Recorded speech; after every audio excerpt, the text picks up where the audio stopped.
আজ রান্না করছি আমার আম্মুর খালার হাতের রেসিপি, মানে আমার নানুর হাতের রেসিপি। সর্ষে বাটা ইলিশ মাছ দিয়ে ছোট দেশি আলু সাথে লাউ পাতা। রান্নাটা হবে হাতে মেখে। আমি সরিষা বেটে নিয়েছি আর কিছু কাঁচা পাকা মরিচ মিলিয়ে একসাথে বেটে নিয়েছি।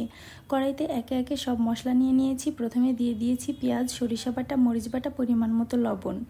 এবার গুঁড়া মশলা দিয়ে দিয়েছি, হলুদ মরিচের গুঁড়া, ধনিয়া গুঁড়া, সাথে আদা রসুন বাটা। এবার পরিমাণ মতো সরিষার তেল দিয়ে মশলাটা হাত দিয়ে চটকে ভালো করে মেখে নিয়েছি। মশলা মাখানোর মধ্যে একটু জিরা বাটা দিয়ে দিয়েছি, আগে দিতে ভুলে গিয়েছিলাম। এবার আলু কুচি আর লাউ শাক দিয়ে হাত দিয়ে চটকে ভালো করে মেখে নিয়েছি।